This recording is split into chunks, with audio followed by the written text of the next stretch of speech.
আসসালামু আলাইকুম রহমতুল্লাহি ওয়া বারাকাতুহু। কেমন আছেন সবাই? নিশ্চয়ই আল্লাহর রহমতে ভালো আছেন।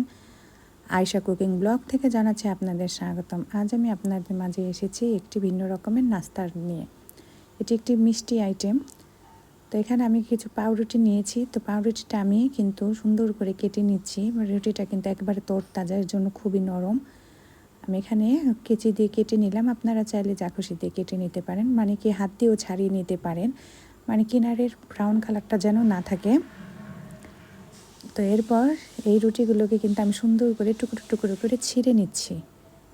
তো ছিঁড়ে নিয়ে এখন আমি এর ভিতরে দুধ অ্যাড করে দেব।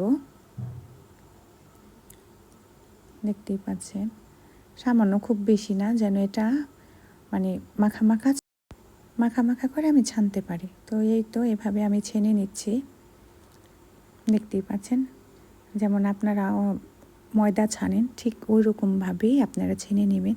তো এর ভিতরে এখন আমি দুধ দেওয়ার পরে আমি এখন কিন্তু চিনিটা অ্যাড করে দিলাম। চিনিটা আমি 1 কাপ দিয়েছি। যারা বেশি মিষ্টি খেতে পছন্দ করেন তারা কিন্তু একটু পরিমাণ বাড়িয়ে দিতে পারেন, কম দিতে পারেন। আমি তো মিষ্টি কম পছন্দ করি, তাই আমি একটু কমই দিয়েছি। কিন্তু কম খাওয়াটাই ভালো, সুগার লেভেলটা বেড়ে গেলে কিন্তু ক্ষতি। যেহেতু আমার বাচ্চা মিষ্টিটা খুব পছন্দ করে, তাই আমি এখানে একটু মিষ্টিটা দিলাম আর কি। তো এইভাবে কিন্তু ছেনে সুন্দর করে মাখা মাখা করে এখন ডো ডো করে সুন্দর মিষ্টির আকারে আমি করে নিচ্ছি। তো আপনারা দেখতেই পাচ্ছেন। তো এভাবে করে আপনারা যে করে নেবেন, তারপরে কিন্তু আপনারা এখন দেখেন কত সুন্দর করে এখন আমি কড়াইয়ের ভিতরে, আপনারা চাইলে ঘি বাটার যেটা ইচ্ছে ওটাই দিতে পারেন, ওগুলি দিয়ে আপনি ভেজে নেবেন। তো এখানে কিন্তু আমি সুন্দর করে একটু ব্রাউন কালার করে ভেজে নিচ্ছি।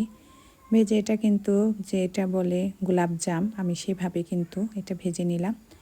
তো ভাজা ভাজা হয়ে যাচ্ছে। এভাবে এখন আমি উল্টিয়ে পাল্টিয়ে নিয়েছি, এখন আমি নামিয়ে নিয়েছি। দেখেন কতটা সুন্দর হয়েছে।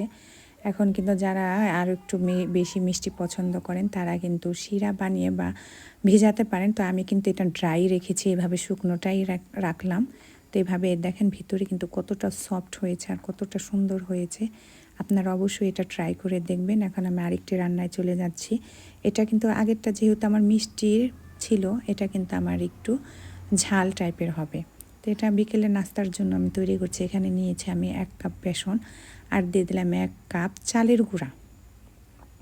এখানে দিয়ে দিলাম আমি জিরা গুঁড়া, তারপরে দিলাম গোলমরিচের গুঁড়া, তারপর গরম মশলাটা আমি হাতে পিষে নিয়েছি। তো এটা একটু পানি দিয়ে আমি গুলিয়ে নিয়েছি। এখন আমি দিয়ে দিলাম লবণ। এটা কিন্তু একটু ঝালঝালি স্পাইসি হবে। এখন আমি কিন্তু সব কিছু এইভাবে পানি দিয়ে সুন্দর করে মেখে নিলাম। মেখে আমি কিন্তু 10 মিনিটের জন্য ঢেকে দিয়েছি। এখন অন্য একটি পেয়ালায় আমি কিন্তু একটি ডিম নিলাম। ডিমে একটু আমি লবণ দিয়ে দিলাম। এরপর এখন আমি দিয়ে দেব গোলমরিচের গুঁড়া আর ধনিয়া গুঁড়া আর জিরা ফাঁকি দিয়ে আমি কিন্তু এটা মিক্স করে নেব। ডিমটা আমি ফেটিয়ে নেব। এই তো এভাবে কিন্তু আমি ডিমটা যতক্ষণ পর্যন্ত এগুলো না মিশে যায়, ডিমটা তো একটু আঠালো পিচ্ছিল টাইপের হয়, এর জন্য কিন্তু একটু মিক্সার হতে কিন্তু একটু সময় লাগে। আমি কিন্তু চামিচের সাহায্যে মিক্স করে নিব। ব্লেন্ডার বা অন্য কিছু আমি ব্যবহার করব না, তাহলে কিন্তু ফর্ম আকার হয়ে যাবে। তো এটা আমি এখন মিক্স করে নিলাম, দেখতেই পাচ্ছেন। এখন ওই যে পাউরুটির সাইডে যে কিছু অংশ থেকে থাকে, এগুলো কিন্তু আমি ফেলে দিচ্ছি না। এগুলো দিয়েও কিন্তু আমার সুন্দর একটি নাস্তা হয়ে যাবে।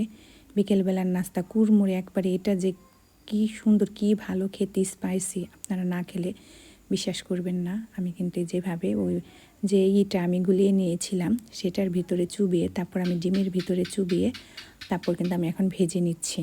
দেখেন এভাবে করে প্রত্যেকটা কিন্তু আমি এখন ভেজে নিচ্ছি। ভেজে ভেজে ফিঙ্গারের মতো করে আমি সুন্দর করে আমি কিন্তু ভেজে নিলাম।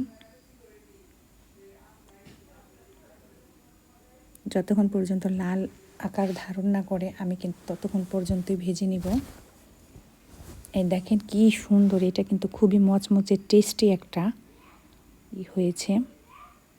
এভাবে আপনারা কিন্তু দেখতেই পাচ্ছেন, বিকেলের নাস্তা, বাচ্চাদের টিফিন দেওয়া যায়, বা মেহমান আসলে আমি কিন্তু এইভাবে কিন্তু ভাবে করে দিতে পারি।